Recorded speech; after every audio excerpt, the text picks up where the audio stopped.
I'd like to welcome you to the Commission's community conversation, and that is what it is. It's a conversation, and it's a civil conversation, as always. The Commissioners present are Roger Beale, Jerry Houston, Professor Leslie Hughes and Professor Will Steffen. Before we start this evening, I wish to acknowledge the traditional owners, because after all, they were here before any of us. And we'd like to say thank you for allowing us onto the land. I'd also like to pay my respects to their elders, past and present, and of course to the elders from other communities who might be here as well. I'm Tony Eastley. I'm from the ABC. I do AM in the mornings, and I used to do a little television a few years ago. It's pretty hard to get me into a suit these days, but because radio is usually jeans and a t-shirt. But it's an absolute pleasure to be asked to come to Port Macquarie and to do this evening, and I thank you for coming along as well. And the aim of the evening is, of course, to begin a conversation. The Commission is here to listen and as well as share some of the knowledge and experience they have. And this group of people on this stage, believe me, has a lot of cumulative knowledge over the years. They're not here for by any mistake. They are experts in their fields. John Oxley, when he first discovered this place, he said it was a great and safe harbour, very capacious. He knew what he was talking about, and he got here because he had an inquiring mind. He was an explorer. He wanted to make a new world. You've got inquiring minds, and that's what we're going to try and satisfy tonight by asking questions and getting these people to give you straight answers. Before we go, though, there's no one around here that knows this area better than the local federal MP. And I've forgotten his name now. He hasn't been in the media very much, has he? Rob Oakeshott, ladies and gentlemen.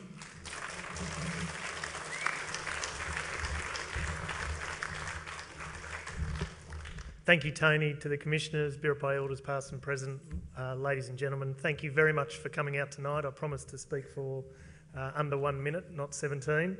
And it really is just to say thank you. There is a lot going on in town at the moment. The Ironman is booking out all the hotels. It's a night of global cooling, not warming, and there's a royal wedding happening on TVs for the next 24 hours. So thank you for coming out and investing some time into trying to work through what is one of the most, if not the most, complex science, economy and political issues of our time. So thank you all for coming, and hopefully we have a really good conversation this evening and for many engagements over the next 6 to 12 months. As well, thank you to the Commissioners for coming today. This is the third regional town they've visited, Geelong, Ipswich and now Port Macquarie, and I gather there are many more to come. They've had a busy day looking at coastal erosion around Lake Cattai, a business lunch, a breakfast and some visits with Essential Energy. So looking at it from an energy and electricity retailer point of view, from a jobs perspective from Port Macquarie, and then some of the implications in and around coastal erosion. So thank you for investing your time and coming and visiting us here in Port Macquarie. Everyone have a great night, a great conversation, and hopefully we all learn something from this evening. Thanks. Thank you, Rob Oakeshott.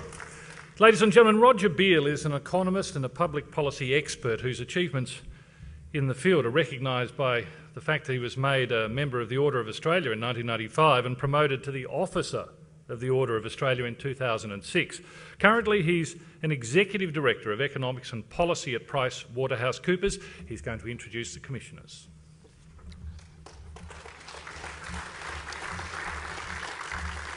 Thank you very much, Tony. Now, this is already a success for me tonight. I got up the stairs, and that's no mean achievement, and I managed to get up without falling off the back of the stairs.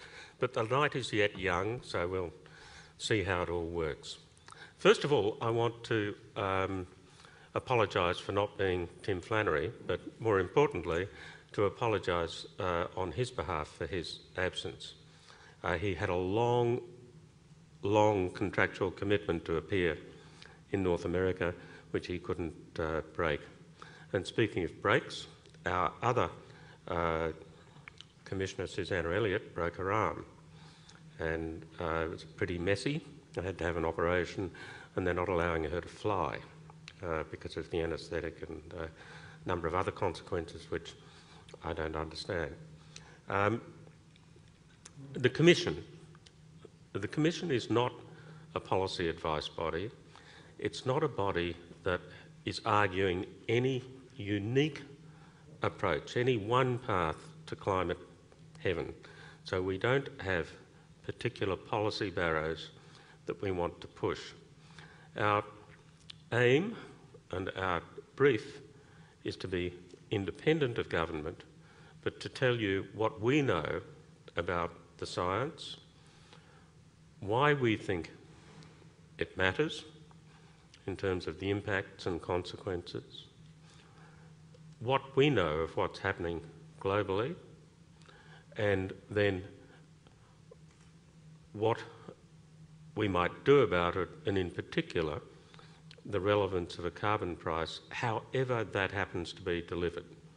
And we have a bipartisan commitment to a 5% reduction by 2020, which is quite a significant target. That's more like 20 to 25% on a per capita basis, which is not that dissimilar to the commitment, the unilateral commitment that the Europeans have made.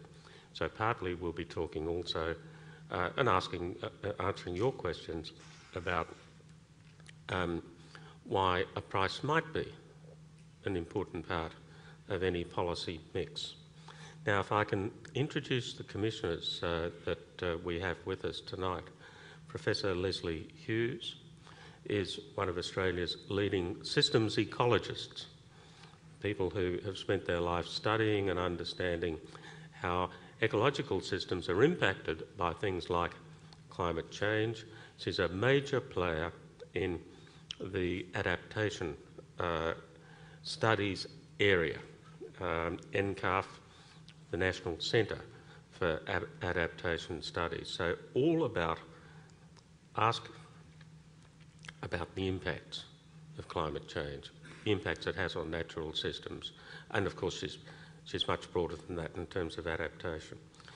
Will Steffen, I first met many years ago, is a globally leading and nationally leading climate scientist, specifically a climate scientist from the ANU.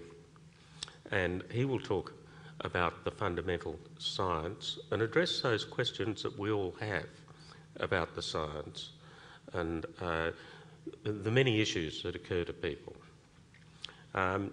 My simple take as an economist, and I've been involved in this debate since 1993, is that the core of the science is very closely understood and indeed pretty well accepted. There's a lot of debate around the edges in terms of feedback effects and consequences and the details of measurement on a number of other issues, but that the core has been getting stronger and stronger and stronger as I've been observing it.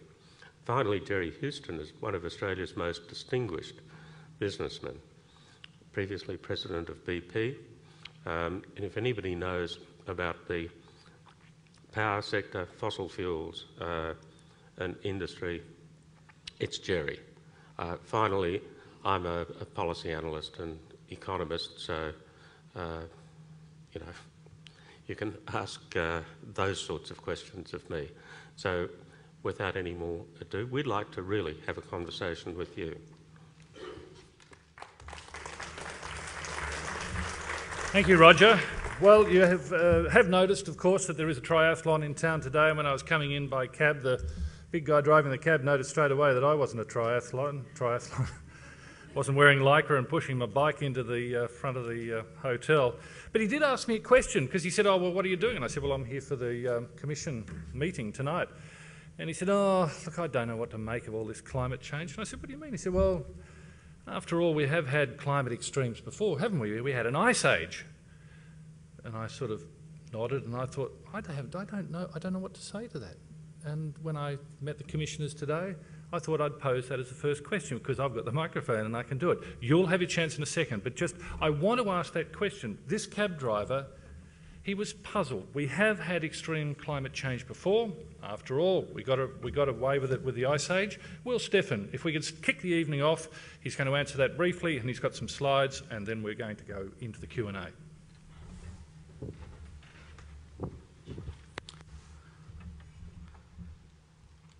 Thanks very much, Tony. Well, I'll try to be very brief because we really want to engage you just as soon as we possibly can. But the cab driver's question and similar ones come up all the time in the other forums and in emails and so on. So I'll try to answer them very quickly. And then my colleague Leslie Hughes will talk about what does the science actually mean for Port Macquarie in terms of the things you might expect in terms of impacts. So let's start with the basic physics, which has actually been known since the 1860s. And that has to do with the so-called greenhouse effect. If you look at the surface of the Earth, up in the atmosphere, the middle part of the lower atmosphere, there's a belt like a blanket of greenhouse gases. The most important of those is carbon dioxide. And this is the way it works very simply. Our planet is kept warm by sunlight coming in. And that sunlight comes straight through the greenhouse gases. They're transparent to that. But to maintain the balance so the Earth doesn't get warmer and warmer and warmer, we must emit energy back out. And we do that as heat. You can feel it on a night, the heat coming back up from the Earth's surface. Now here's where the greenhouse gases come into play. They absorb some of the heat that goes out, and these arrows coming down means they emit some of it back down, making the Earth warmer than it would otherwise be. This is an entirely natural effect, and it's based on pretty fundamental physics. So when nature changes the amount of greenhouse gases, the Earth's climate changes. And so does it when humans change it. So let's look then at the Ice Age question. So if we go to the next graph, this is a very long time period, 400,000 years, nearly 500,000. And interestingly, modern humans, ourselves, our own species, evolved somewhere in the middle of this, about 200,000 years or so ago. So this is a map of the climate during the time we've been there. This middle red line is temperature. And there you see the Ice Age that Tony referred to. And there's another one. It's very rhythmic. Here are the warm periods. This is an unusually long warm period, and it's the one we're in. This is the only period in which humans have developed agriculture and civilizations. The top graph is carbon dioxide. Now you can see a fairly close relationship between carbon dioxide in the air and temperature of the air. Now if we go on and look at what's happening right at the end of this record, right where we are now, you see CO2 is somewhere around 280. We call that parts per million. But let's go and look what happens now. Here's the same CO2 graph that I just showed you. But CO2 is now about 390. This red line on the end is the additional CO2 that humans have put into the atmosphere since the industrial period. Most of that, about 80%, comes from burning fossil fuels. Now, we saw in the previous graph that there's a relationship between temperature and carbon dioxide. So we would expect temperature to start rising if, in fact, we've put this CO2 in, which we have. So if we look at the long-term temperature record, this goes back to the time of the Roman Empire. This is AD 200. And we have ways of estimating what temperature was, looking at tree rings, looking at corals, and so on. This is the so-called medieval warm period. There's a little Ice Age. But this red line, what's happened to temperature since the Industrial Revolution? You can see quite quickly that it's unusual. It's now higher than anything we've seen back 2,000 years, probably back to 6,000 years at least, and maybe more. And it's rising at a very rapid rate. And it parallels the rise in CO2 in the atmosphere. There are many other reasons that we know with a very, very high degree of confidence that what we're seeing is a CO2-driven change in temperature. So all this is understood very well. There's no debate about it in the scientific community, those of us who work in the area and who publish in the scientific literature and so on. So this part is really well known. Now, obviously, what we want to do is look toward the future, where we're going. And this simple graph tells us something really important. The next decade is critical. What this shows are the emissions of CO2 on a different scale, again, from about 1900 up to the present. And here we are at 2010. Now, the two lines diverge from where we are because we can make a choice. We can make a choice to do nothing, and that has really big consequences if we do nothing. That's the red line. Emissions will keep going like this. Or we, as a global community, can choose to start bending that curve and bring it back down by 2100 to a decarbonized economy. and have it mainly decarbonized by 2050. What are the consequences for climate? Well, here's what we are now. Temperatures creeping up. If we take control of the situation and reduce emissions, we will have a temperature that more than likely won't quite reach 2 degrees. That'll require us to adapt, but it'll be livable. If we choose to do nothing, we will have a planet we probably can't live on, or I should say our grandchildren, by 2100. This is what the temperature will be, 4 or 5 degrees above pre-industrial. So in terms of timing, you may have heard a lot of time scales talked about in terms of climate change, but this decade, right at this point, is the critical one, that humanity has to make a choice of where we're going to go. And that's one of the reasons that we're here tonight, to talk about the various issues associated with how we might choose a pathway in terms of our emissions. But I just want to now set the stage for my colleague Leslie Hughes by saying that already, with a little under 1 degree temperature change, we see some influences on our climate here in Australia. Here are some examples.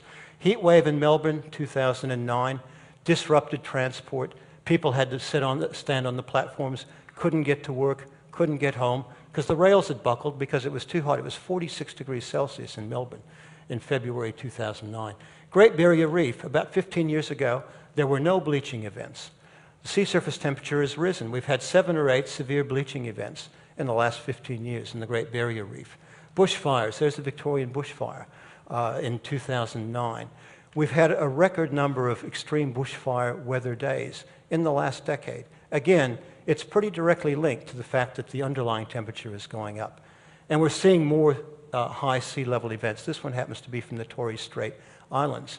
But we visited Lake Katai this afternoon, and you can see evidence again of erosion, which may have some influence by the fact that the sea has risen by 20 centimeters in the last 100 years or so.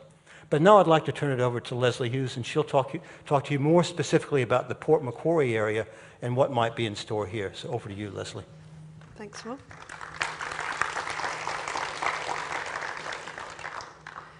First, let me talk about what climatic conditions you guys might expect to have here in Port Macquarie over the next few decades. These projections come from the CSIRO, and they're based on what's called the A2 scenario, and you don't have to worry about what that is, except that it's the scenario that best captures where our greenhouse gas emissions are tracking at the moment.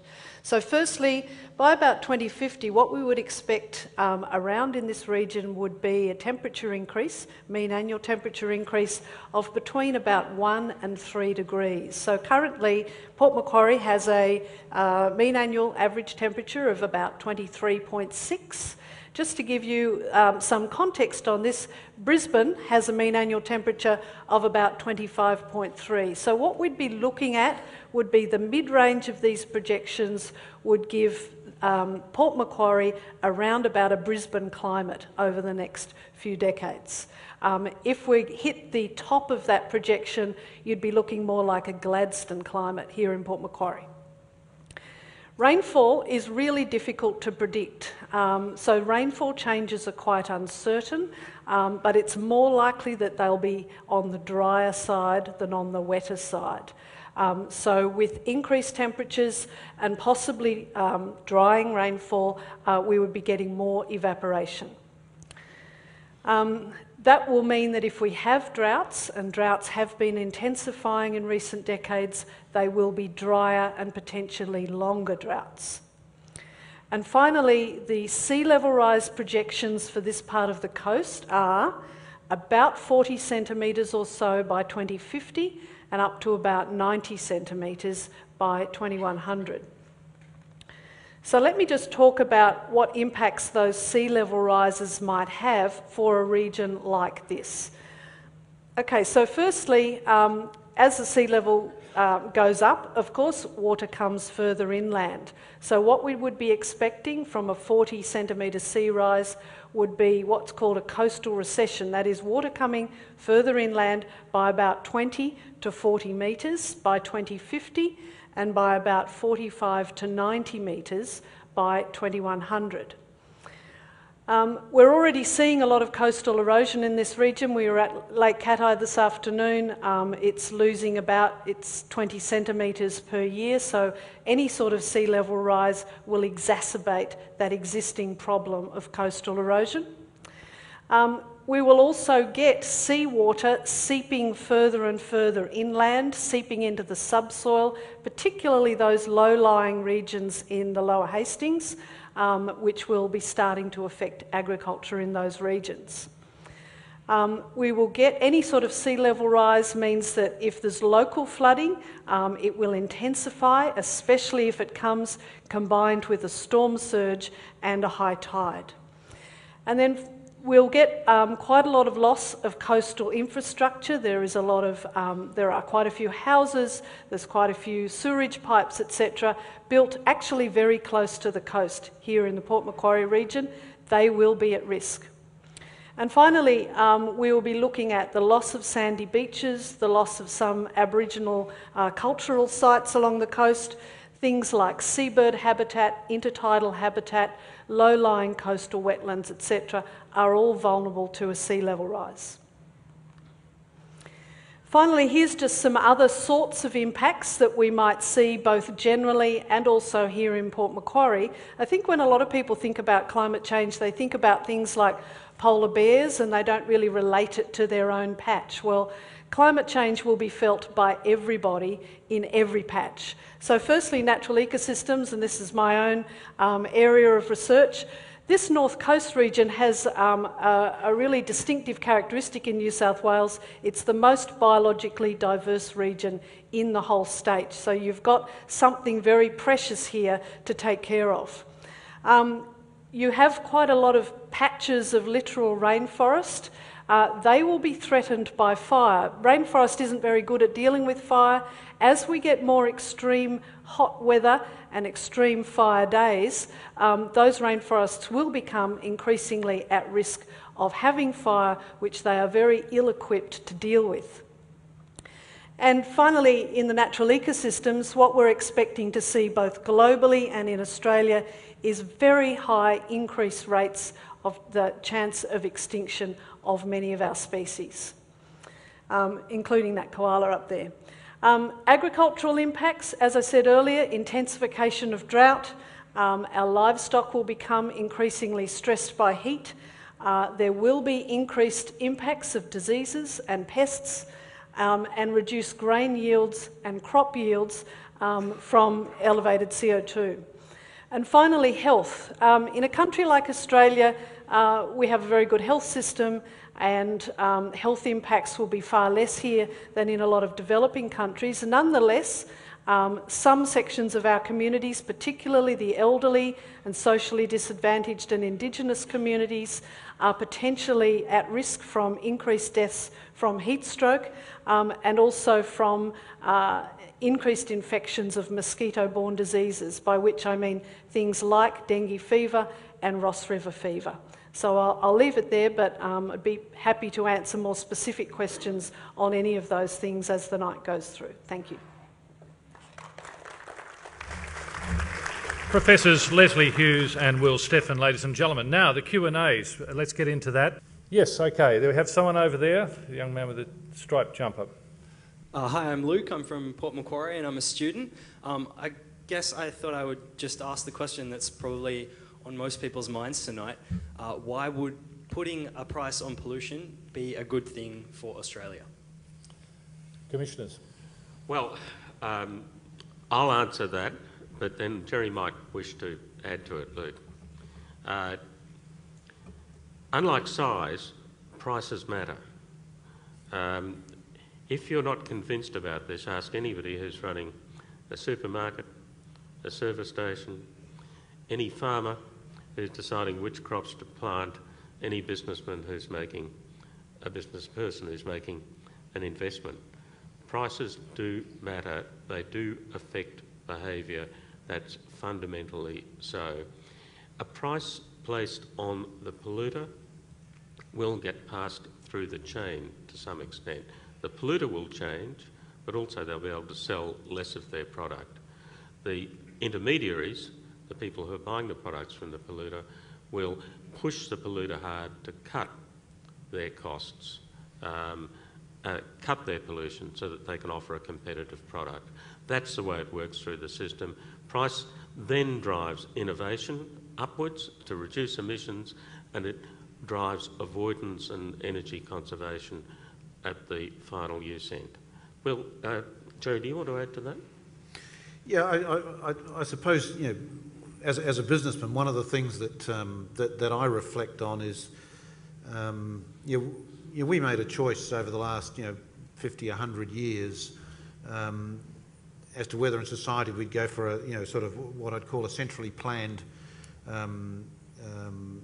economic model or a market model, and I think it's fair to say that countries like Australia and the Western world have benefited strongly from market economics, and for market economics to work, you need a price signal, and I think that's a simple, fundamental business truth that applies particularly to something that we want to or we need to control, such as the CO2 emissions. So it is fundamental, but it's not the only thing that's going to be required. There are some things that the market signal can't do, and there'll need to be other regulatory things in place, such as, for example,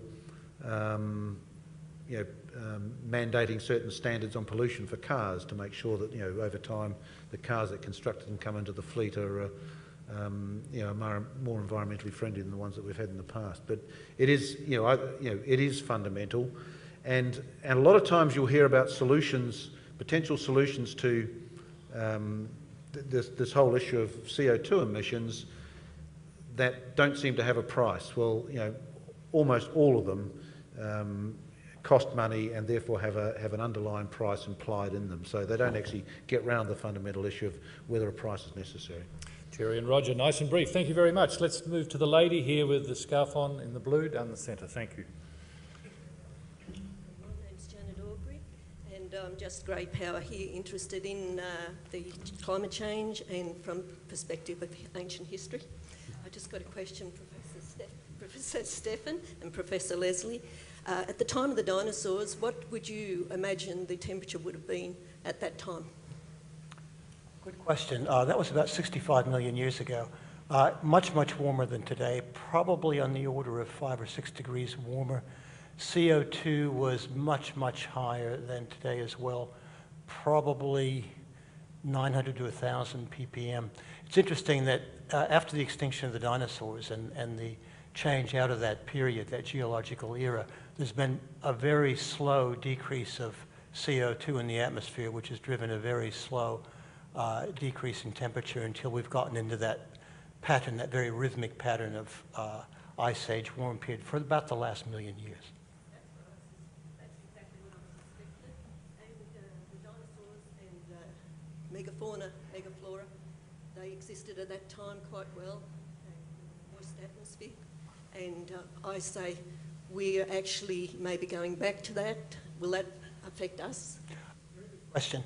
As I alluded to on that graph I showed, we're far from being creatures that are adapted to the climate that dinosaurs had. We've evolved. In fact, our ancestors, the hominids, have evolved in the last 2 or 3 million years when temperature was much colder than the time of the dinosaurs. The only climate that we know of where modern humans can develop agriculture and then villages and cities and civilizations is the last 10,000 year period, a very stable climate. It's the period we're actually starting to leave now. So we do not know whether Homo sapiens can exist in a climate that's 3 or 4 degrees warmer. My guess is no, because of our physiology. I'm sorry, that's 2 questions. Professor Leslie Hughes, did you want to follow up on that just briefly no, about what it might mean for humans in that sort of environment? No? No. Okay, next question, please. Gentleman here, thank you. Harry Creamer. A question for Jerry or perhaps Roger. The horse-drawn era in transport ended because Henry Ford invented the motor car. Can you tell us a bit about the inventions for a clean energy future that we can look forward to, and how putting a price on carbon can help us to get there? Yeah, I think that's a great question. Another thing actually that helped draw to the end the horse-drawn era is that places like Melbourne and Sydney were getting pretty difficult to live in because they were filling up with horse excrement, and so there was a pollution of its own type there that led to a change. And now we've replaced it with another one. There's been a big body of work that said what are all of the things that could be applied to lead us into a much lower carbon economy. And there's a scientific piece of work done by Princeton University. So they talked about the famous Princeton wedges. Basic energy efficiency in buildings is one part of it. Either finding a solution for coal-fired power stations through carbon sequestration or finding another fuel for them. Using gas in power stations rather than coal. It's a much lower carbon footprint. Biofuels, correctly produced, is another one. Obviously renewables such as solar is part of the potential solution in the future, and also wind. One of these 14 wedges that was used, one is also uranium, which has a virtually a zero footprint when it comes to carbon. So there's a whole host of them, some of which are ready to go today, and they just need the right incentives. Some of them are actually feasible, at the laboratory, the lab level, but they actually need industrial scaling up, and that needs appropriate support to actually get it through what I call the technology valley of death. But I would speculate to say that in 100 years we could be seeing a world where solar could be a huge part of the energy equation, where on-road transport would be through electric cars, fueled by renewable energy, and also there could be a lot of liquid fuels around which are zero carbon through second generation biofuels. So they're just some of the things that would be sort of the macro things that happen. I think basic energy conservation and changes of the way that we live are going to be fundamental to that, because we're not going to be able to continue with exactly the same lifestyle. All right, we'll wrap that, Jerry, up there. And do you want to answer something else? Just very briefly, coming back to the price of carbon, the question that was asked, and I think two things have come very clearly from what Jerry has said. Probably the first of those is that there's no single silver bullet, and if anybody tells you that there is, they're probably trying to sell you something that defies the laws of second law of thermodynamics or whatever. There's no single silver bullet. We can't all wait for fusion energy to arrive. It's been 50 years away, for the last 20 years away for the last 60 years. Second point, price of carbon won't necessarily help at the end of pure research, or indeed at this point of actually doing the scaling up. Those demand technology support. But what a price of carbon is very good at is pulling that technology through when it's in place. When it's getting to the point where it is a commercial opportunity, if you take into account all of the costs, including carbon costs, that's where a price of carbon is critical. There are lots of those technologies which are ready to be used now, which we know can lower our carbon footprint if the market has an incentive to use them, and that's what a price of carbon will do. All right, thank you, Roger. We'll move on. Another question. This gentleman's had his arm up. It's almost lost its blood. My name is David Farrell. It's a book called The Coming Famine by Julian Cribb. It's dated Canberra 2010. And I haven't finished reading it, but one of the big issues that comes out of this book is that some countries will actually benefit from global warming. The food productivity of countries like Russia, for example, may well go up. If we're trying to fight for reduced carbon dioxide and not forcing the temperature up, will we get international agreement when some countries feel they'll benefit, others will get seriously damaged? That was always one of the fears of us global. I have to confess a sinful past. One has to do this quite frequently, of course, but a long one. I've been involved in this issue, including as a global negotiator, since the mid-90s, until I retired 7 years ago. One of the fears was that if you could be quite specific about who'd win and who would lose, and one of the major countries was a major winner, that you would possibly get into a situation where it became very difficult to do a singular global deal. Well, for my sins, I still sit on an advisory board to the Chinese Premier, and they are quite convinced that they are major losers coming out of this. North America, there are enough studies to demonstrate that they are losers as well. Russia might win at the margins for a little while, but as you are getting to that warming, you're actually increasing some of the feedback cycles because you're probably leading to some melting of the permafrost, and my science colleagues might talk about that. But there's a broader impact on the actual productivity of plants from carbon dioxide fertilisation, and perhaps Leslie and Will might actually talk about that. Okay. I think to follow on from Roger, there'll be winners and losers out of climate change. That's undoubtedly the case until we get to such a hot planet where everybody's a loser. Wheat in Russia may well be a winner in the short to even medium term, but there is a physiological limit for all plants in terms of the range of temperature that they can grow in, and even wheat will find a range, if we don't control greenhouse gases, where it can't grow either. The other thing that I think Roger was alluding to is that when you grow plants at higher CO2, they grow faster because the carbon is the substrate of photosynthesis. So they grow bigger and they grow faster, but they actually become less nutritious, and that's because they take up less nitrogen to balance the extra carbon that they're sequestering in their tissues. And nitrogen, of course, is the building block of protein, and that's what we all need. So that was what I was alluding to in my slide earlier, where I said that some crop and grain yields, there'll be bigger plants, but they'll be actually less nutritious. This is particularly the case for grain crops like rice and wheat.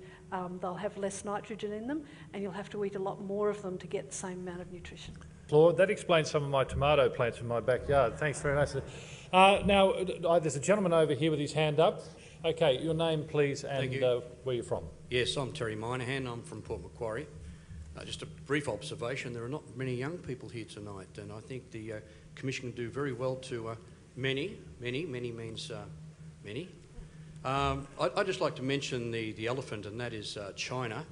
China is currently emitting more than 20% of the world's carbon dioxide emissions. Australia's probably about 2%. In the last 6 years, China has doubled its emissions. And I ask probably the economists here, why should Australians be imposed with a carbon tax while China gallops ahead? Thank you, Terry. Right. I'll answer. As I said, I actually, and just to demonstrate that this is a bipartisan matter, I was nominated by Alexander Downer. I'm on Premier Wenji Bao's International Advisory and Economic Panel. That has half foreign devils, half very senior Chinese people. Now, China is in fact embarking on perhaps the most rapid energy intensity reduction program, and now they've got additional to that, specifically emissions reduction aims on a per unit of production basis that has been seen to this point globally. Now, this is a significant achievement. Will China's absolute emissions increase? Can we stop them from increasing? The answer is yes and no. China's absolute emissions will increase, and it's unlikely that we can actually get them before about 2030 to a point where they will turn down. When you put this to the Chinese, they say two things. First of all, it is absolutely both, in their view, immoral to ask them not to develop in the interests of their people. And secondly, they say, we are not responsible for the stock of carbon that's already in the atmosphere, and our current emissions are large. They've now passed America. They're large, but they are not contributing to the climate change we currently have, and they're small. The cumulative stock is small compared with those that the West has already put into the atmosphere. And the third point they make when they look at people like us is that they say, and every Australian produces 5, 6, 7 times as many units of carbon dioxide as each Chinese. And it's very unreasonable to ask us to stay where we are. Now, this raises a difficult question. It means that there must be a level of, if we're not going to get into some sort of global conflict, a level of capacity to recognise that there will be growth in emissions from China and from India and from Brazil. That's absolute growth in emissions at a point when the West will be reducing its absolute emissions. It's a cap and convergence model. Perhaps we could throw that to Jerry too, because it's a matter of business, I think you're getting at, that we don't want to be behind the 8 ball and be in a matter of fairness. Jerry, do you want to just add something to that?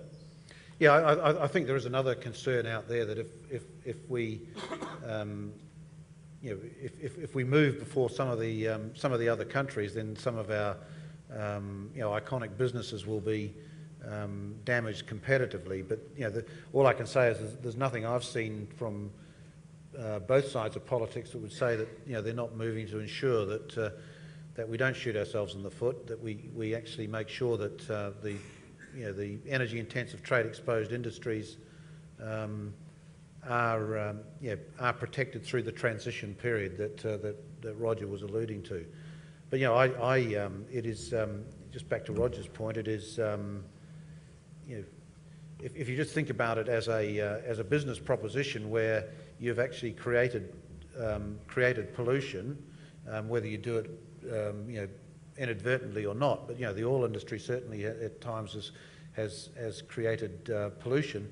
The obligation has fallen back on the creator of the pollution to actually clean it up, and that I think plays into the Chinese argument as well. We all done? Another question. This lady here had a hand up before, did you not? Chrissa Wilkinson, English and media teacher.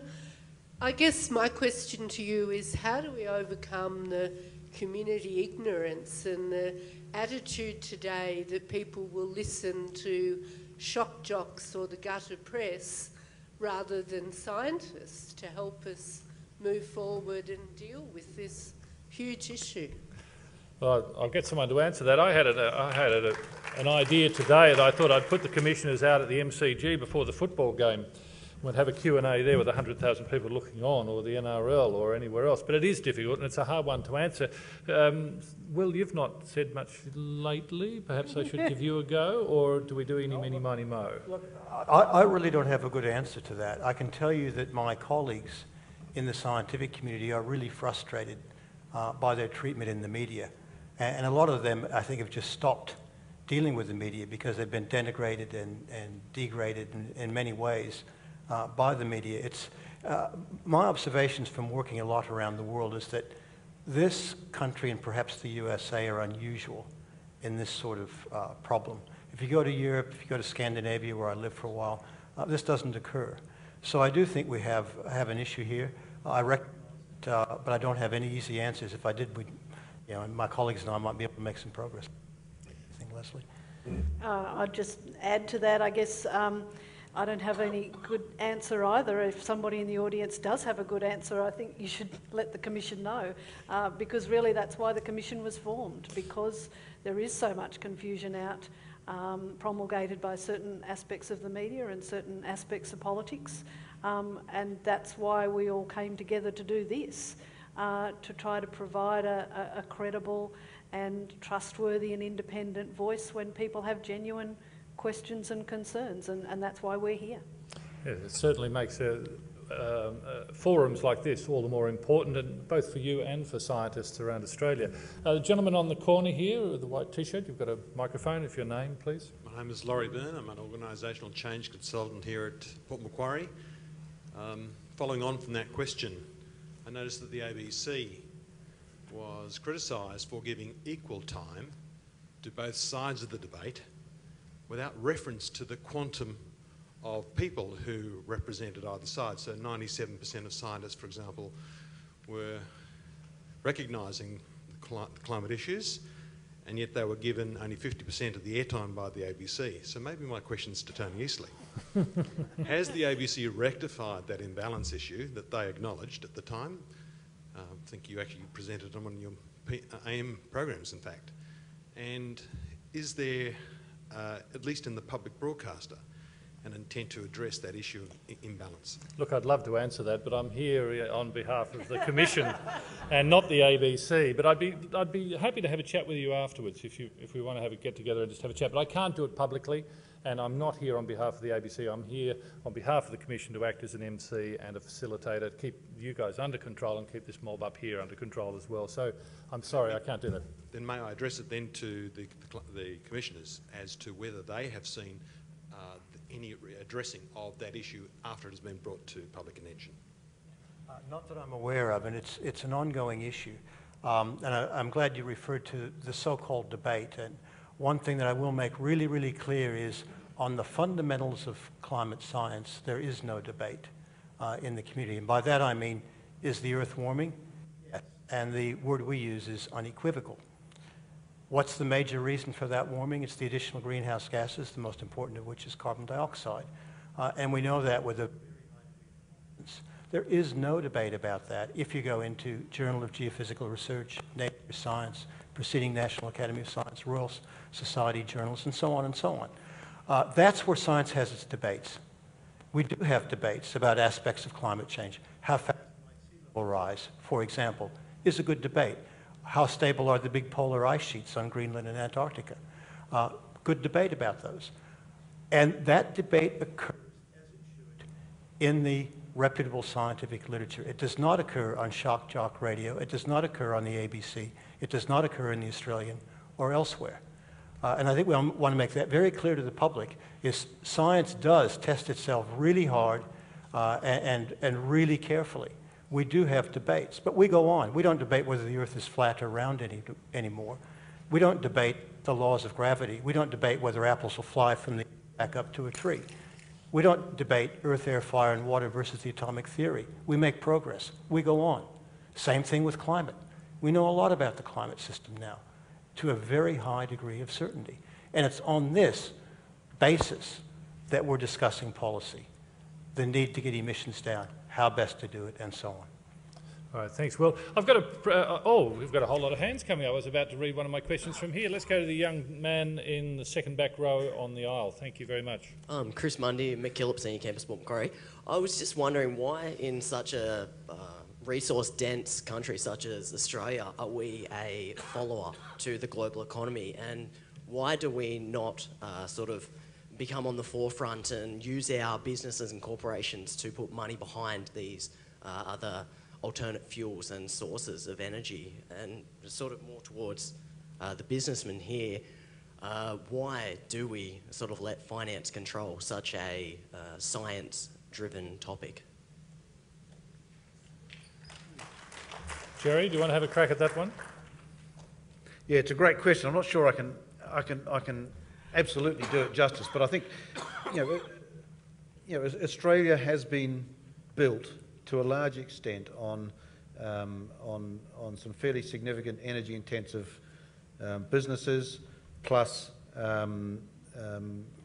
relatively cheap energy through brown coal and black coal, etc. There's no business that you can turn around overnight. So I think the key in all of this is going to be the transition, and I believe that Australia can be a vital part of that transition to a lower carbon economy, and I think Australia does punch above its weight, despite what we've heard about the irrelevance of Australia. My experience of Australia, working for a multinational company, is Australia punches well above its weight, and unfortunately we've seen lots of examples of technology developments in Australia that haven't been commercialised here, and they've had to go offshore to be commercialised. And so I think a lot more could be done, but there is no point in trashing today's business overnight and believing that a new one's going to start up. You've got to manage a transition sensibly, and any response to climate change has got to recognise that there's a transition that we have to go through. The longer we wait, however, the more difficult that transition is going to be.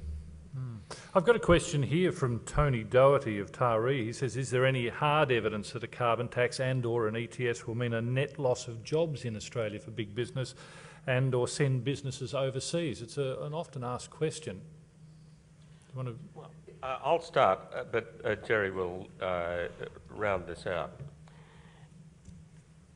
If Australia were genuinely acting totally alone, if it were to pursue a very tough emissions target, and if it were to have no border adjustment, if it were to actually say, well, look, we'll just turn our back on these industries, if they're uncompetitive on a global framework, then certainly there would be risks of losing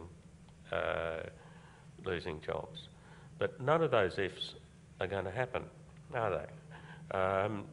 No government that is going to get elected, and I've worked for 50-50 for both sides, is going to introduce a scheme in which they fail to address the emissions-intensive trade-exposed sector, which would be at competitive risk globally. There'll be a lot of argy-bargy about how much it needs to be protected on a case-by-case basis, but every scheme that I've seen and every scheme that operates internationally has actually had that in place. So that would be my answer from that point of view. Jerry? Yeah, I think it's, once again, it's back to how you manage that transition. And as Roger said, if you sort of jumped overnight, then there would be disruptions in the economy. There'd be winners and losers. And I think over time, as we have in every generation of Australians, there's been a partial or almost complete transformation of where people find their work and what they're doing. In Australia, a very high percentage today is in the work in the services industry.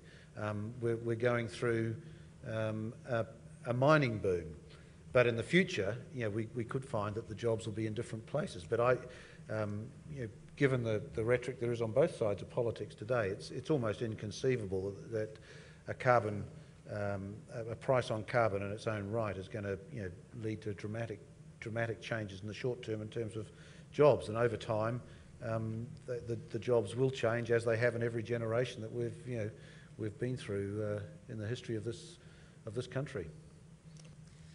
My name's Ben. I'm from the Australian Youth Climate Coalition. Mine sort of follows on by this gentleman's comment that there's not many young people here. In trying to get young people active and involved in this, I've found it pretty difficult at times to even get young people to take an interest. So my question to you is, how do you think we should get young people interested in this? Okay, that is a good question. How do we get all Australians interested, for that matter? Let's go, Leslie. Sure, I'll have a crack at it.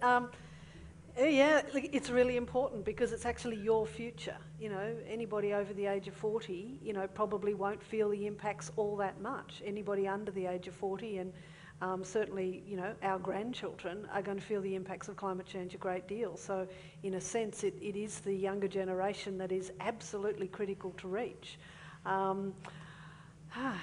Well, look, I know it is a struggle. How do you get young people interested? We find it on the ABC that we want to get, you know, generate interest in programs, and how do you do it? How do you go out there? Anyone in the audience got any ideas of how to get young people involved in, you know, safeguarding the planet and doing stuff for the planet? Anyone got an idea? No, you've already had your say, sir. Just another question. The lady over there right in the corner. Oh, no, it's a man, sorry, in the corner. My apologies. No, you had your head turned, sir. I couldn't see the sharp jaw and that steely gaze. I was going to say in my most masculine voice that I can that with my teenagers, I find the best way to get them interested in energy usage is to turn off the hot water system. That's cruel but fair. All right, another question, please. Let's have another question now. I promised the gentleman right at the back there a moment ago. Wait for the microphone, sir, and your name, please, and where you're from. Thank you. Laurie Lardner, I'm from Port Macquarie, and this is probably a question closer to home. We've had a major problem on the North Coast, be aware of the drainage of acid sulphate soils, with sulphuric acid in the estuaries killing the fish habitat and also damaging coral reefs. I also understand the drainage of these lands have an impact on the emission of carbon dioxide. Probably a question to Leslie. How significant is that, please? Look, I confess I'm not an expert at all in acid sulphate soils. I mean, they are an enormous problem all up and down the coast. I guess all I can say is my understanding is that patterns of acid release will change as salt water starts to intrude more inland. So some acid sulphate bearing soils will become more covered and so will become less of a problem. But as agriculture then and other sort of infrastructure then retreats away from the coast and disturbs the soil, as has been the problem earlier, you will probably get more acid sulphate release from areas that have not been a source of it so far. So what the net of that will be, I don't know, and I don't think anybody else knows, but I think what we're looking at is a different pattern of acid sulphate release. Next question, right at the back there, the gentleman is in the blue. Ken Holly. My biggest question, or the elephant in the room, I think, is population growth.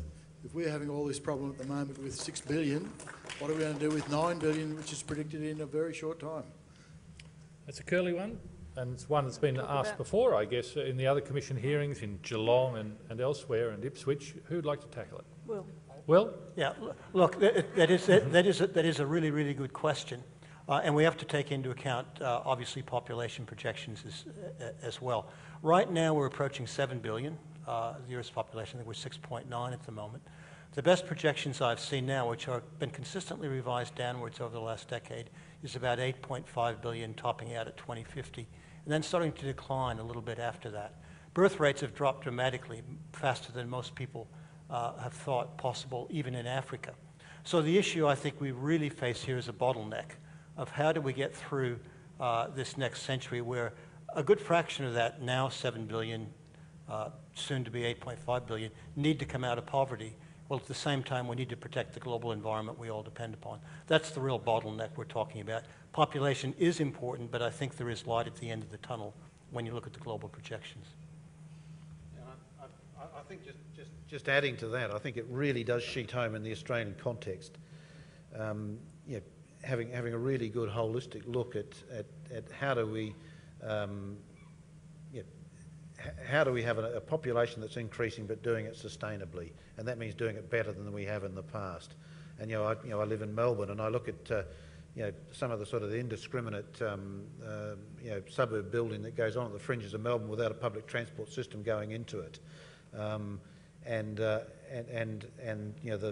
sort of lack of one accountable authority to manage development in some of the major metropolitan areas, and how our infrastructure is regarded as a cost rather than the benefit, and getting the right infrastructure in place is very important. And we seem to be always trying to play catch-up rather than actually getting on top of the game. But I think sustainable population growth is something that we should aim for, and it's got to be done holistically. Look, honestly, I think the best contraceptive is prosperity. You see that right across the world as incomes increase, as social security increases, the need and the drive to have very large families and to get beyond the net reproduction rate declines. And in China, we're actually going to see an ageing of the population and probably some population reduction of some significance over time. But would you want to get there in the way the Chinese did? I wouldn't, but that's a social judgment. Okay, some more questions, ladies and gentlemen. Gentleman at the back, have you already asked one? No? You haven't asked one, have you? No? Well, your time has arrived. Name, please. Yes, my name's James Langley. I'm a science teacher. Port Macquarie is rapidly developing right now. We grow a suburb about every 5 years. If our council could afford your advice, what guidance would you give them to steer this development forward in the light of the climate circumstances?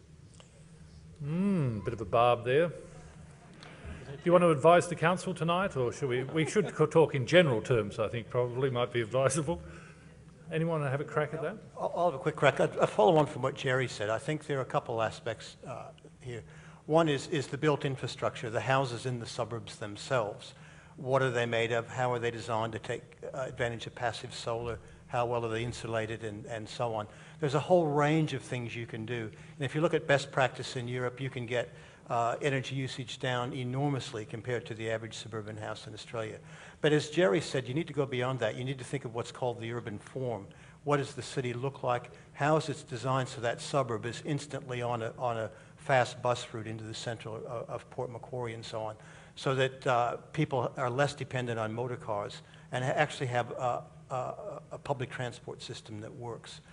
And then, of course, we learned today at Essential Energy that already there's some very interesting developments in distribution systems for energy. So in addition to the immediate Port Macquarie issues, you need to think about Port Macquarie in a larger regional sense of generating electricity within the region rather than being a net importer. How is that done sustainably, renewable sources and so on? There are a lot of really exciting opportunities, I think, if we start thinking a little bit beyond the standard Aussie suburb. And I come from Canberra, so I can talk about what that's all about. But I think if we think creatively, we can really do things a lot better. And that's something maybe your students can think about, is how would you design the next Port Macquarie suburb that looks quite different, but have a great lifestyle and really reduce your energy usage. Professor Leslie Hughes. If I could add something to that as an ecologist, the thing that horrifies me about the statistic of building a new suburb each year or each 5 years is where are they being built and what vegetation is and what habitat's being removed to build it. One of the things we know about the impacts of climate change on biodiversity is that climate change is moving too quickly for most species to adapt. But some species are already adapting, and they're doing it by moving to somewhere else that's more climatically suitable. So birds that can fly and butterflies and some marine species, for example, are actually moving south or moving uphill into cooler climates.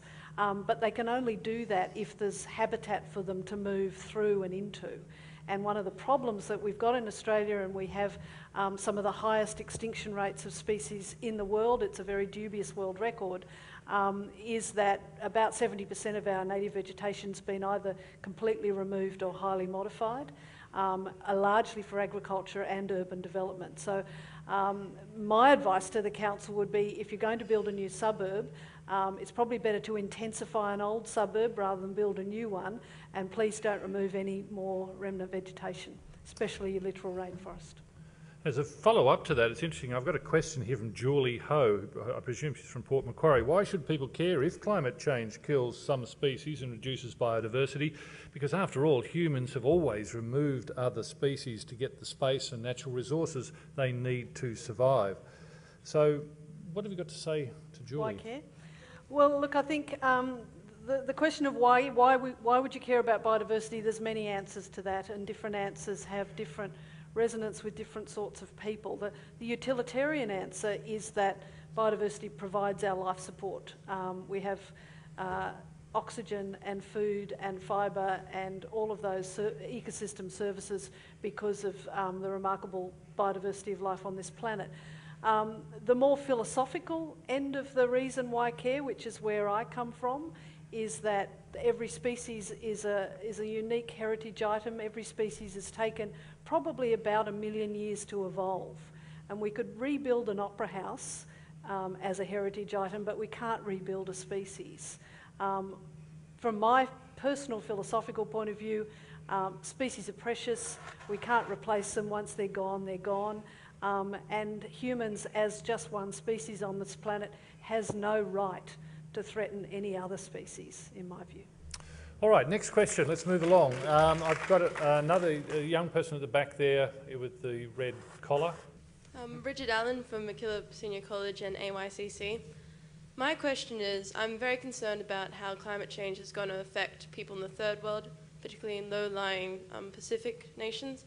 I'm wondering, what are the current projections about how it's going to impact on them, including climate change, refugees, and how do you suggest Australia supports these countries? Yeah. Good question. Leslie. I read a statistic just yesterday that 150 million people in the world live within 1 metre of sea level rise. So that's a fairly significant number. And those are mainly people in the big mega deltas like in Bangladesh and other places. I think closer to home, what Australia will be concerned with will be helping residents of the Torres Strait, firstly, and residents of some of the lower lying Pacific islands that are already being eroded by sea level rise and by storm surge. So I think we will be looking at a significant issue of what are known as environmental refugees. My gut feeling would be in the next decade or so, we will be moving people off some of the Torres Strait Islanders and having to find places elsewhere, and then further down the track off some of the Pacific Islands as well. But it's also worth saying that in many of those other great delta regions that are impacted, there are adaptation options, both large-scale engineering options, which is the route that countries like China will take, just as Holland did, and others that are more culturally adapted and economically adapted adaptation strategies that are pursued by people who live a more subsistence lifestyle in deltas. And there are ways that some of them have evolved. So it is a tremendous problem, and adaptation has got to become part of the global concern. And that's why it was really heartening that in Cancun, in the negotiations, and this was one of the achievements of Copenhagen, the world is actually committed to providing billions of dollars to assist that adaptation process, because it's real. Okay, another question. The lady in the scarf, just 3 back. Thank you very much. And if you'd stand up and give us your name. Thank you. Hello, my name's Deb Murrell. I actually live near Warhope. I've just got a question. I've been to Germany many times in Spain, and they use solar and wind absolutely everywhere. On every roof you see solar. Is it possible to get baseload power from, or 50% of baseload power from solar and wind? Well, I'll provide part of the answer to that, but then we'll flick to the colleagues. I was in Denmark just a little while ago, and they have something like 47% of their power from wind. But that generates its own demands and difficulties, because the wind blows when the wind wants to blow. So system costs system design has to reflect that intermittency of the power supply.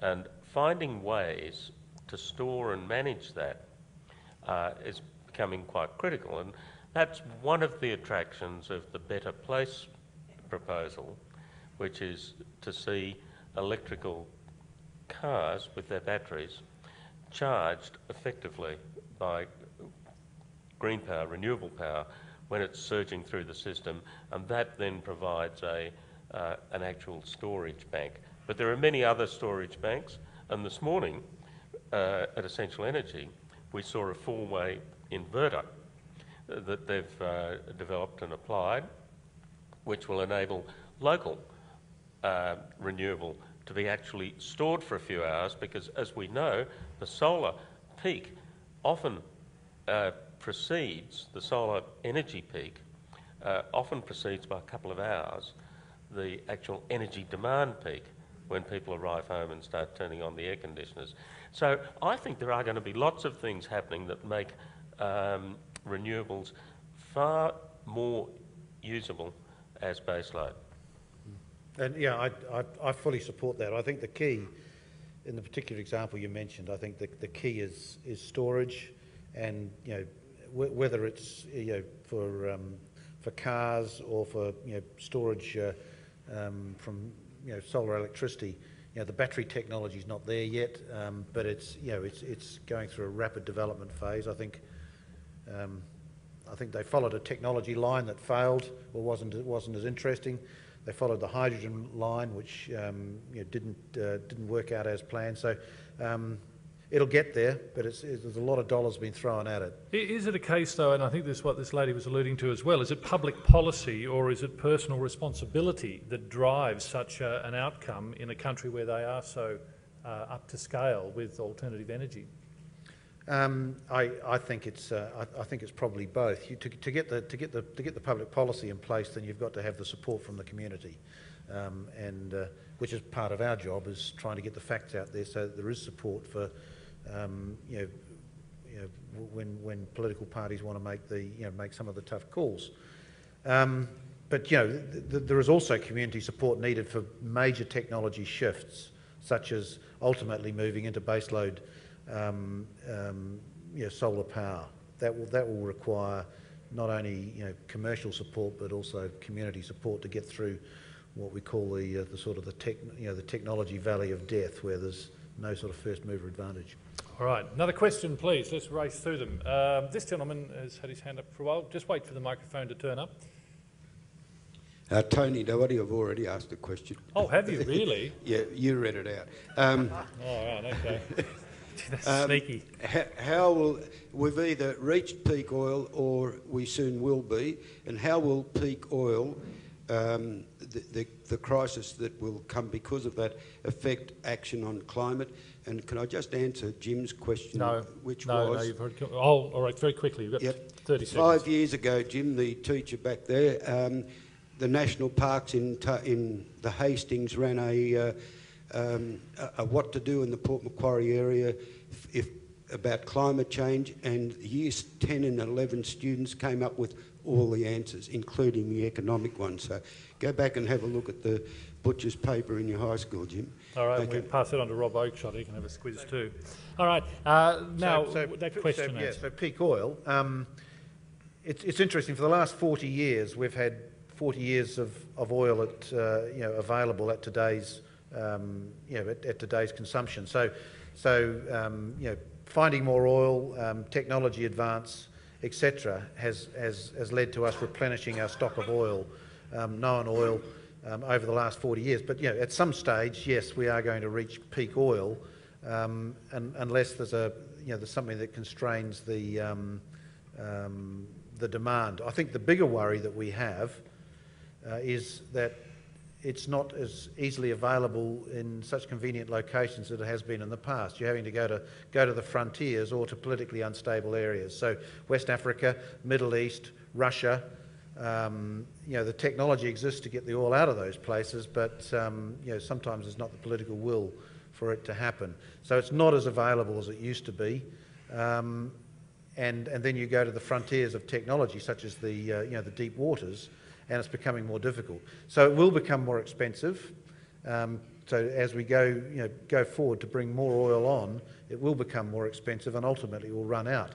I'd like to think that actually the environmental demand, the environment will actually demand that we peak oil from a demand point of view rather than a supply point of view. But it's not. I don't believe the doomsayers who say it's going to happen tomorrow.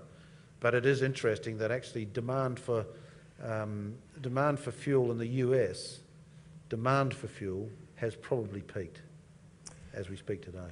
Okay, we're going to rush through them now. The gentleman over the back there's been very patient with his hand up. Thank you very much. I'm sorry if I can't get to all of you tonight, That's right. but... Ken Blacker, I'm just interested in the search for alternative energies, which I totally support. Things like ethanol and especially seam gas potentially provides a whole other set of problems of water contamination, agricultural land degradation, the conversion of agriculture to ethanol. I just wonder whether there's any process or how that's looked at in terms of replacing one problem with a whole set of others. And how that's looked at, or whether there's any way of being able to coordinate that sort of ad hoc journey, especially seam gas, and that's coming to Port Macquarie. And all the problems, especially the ABC had a program on it, that especially... So your question is, is one, better the devil you know than the devil you don't? Is that what it boils not necessarily, down to? it's just in terms of, in seeking alternatives, what processes are in place to sort of look at standards and feasibility. Okay. All right, very quickly, panel.